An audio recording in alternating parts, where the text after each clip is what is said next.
Vancouver, located on Canada's western coast, is a city surrounded by mountains and ocean.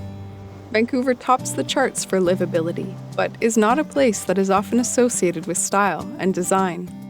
However, local brands and retailers have been quietly making waves in the international market.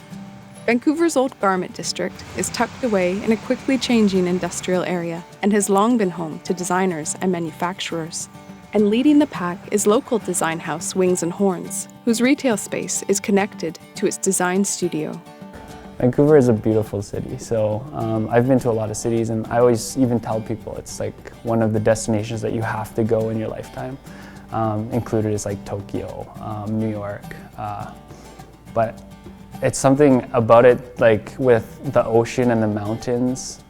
I don't know if there's anywhere else in the world that has like that close enough connection to that, where you can just like walk out of your house and see that stuff like super close. You know, the inspiration that you get here it's more, I want to say more function to the stuff that you're designing. I think just in general, people here are more casual, so that helps a lot with what we're doing with knitwear, you know, with hoodies, with crew neck sweaters. My background really was dealing vintage in Japan, bringing vintage from the North American market over to Japan.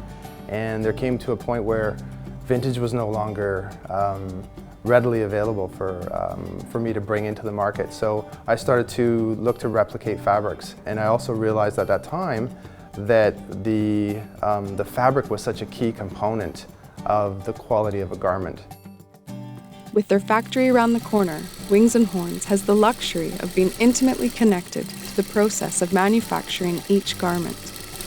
We're really focused on made in Canada. It's something we can control. If you're producing something 5,000 miles away or even 500 miles away, and it becomes very difficult to control that quality. And I feel like our brands are built on quality, so we can't compromise in that area. Wings and Horns has long been known globally, but it's the boutiques in Gastown that have put the brand on the map in Vancouver. Often compared to New York's Lower East Side, Gastown is the city's oldest neighborhood and has seen various waves of gentrification. Today, Gastown's brick buildings house some of the city's best shops, bars, and restaurants, and nestled among them is the menswear store, Road and Grey.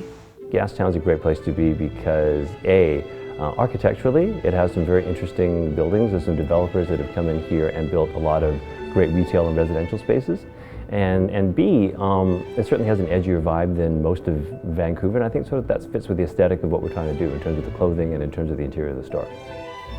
Road and Grey was one of the first menswear stores to set up shop in Gastown and is known in Vancouver for introducing style into a not always fashion-forward city. Usually it's raining and you're wearing a lot of Gore-Tex and fleece, and that's been the issue with Vancouver, I think. But I think in the last few years, certainly there's been a lot more interest, especially in menswear. And especially in the Gastown area, I think people have really upped their game a lot. One of Vancouver's most exciting areas is up-and-coming Chinatown. Chinatown is a study in the old and the new. It's a place where fruit and vegetable markets do business alongside trendy galleries, cafes, and retailers. One of the first boutiques to open shop in Chinatown was Board of Trade. So we first opened this location in Chinatown in 2011, and it was really new at that time. There wasn't too much really going on in the neighborhood. We're pretty much one of the only ones on the block. But since then it has grown quite a bit. There's lots of new shops popping up, new restaurants as well, and bars. So it's become a really great little kind of like if you know, then you know kind of places, and lots of people are slowly starting to find out about it. Board of Trade began with a focus on menswear, but quickly expanded to include women's clothing, accessories, and art. You know, there's lots of good stores in Vancouver, and they all carry like really good brands, but we found that there's a lot of like talented designers out there still that were like up and coming, and no one really like featured them. And so we wanted Board of Trade to be a platform for these up and coming designers that we can kind of showcase. The last 3 years have been really great, you know, the growth that we've kind of seen in the store.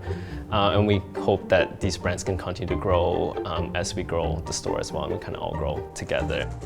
For Monocle, in Vancouver, I'm Zoe Tennant.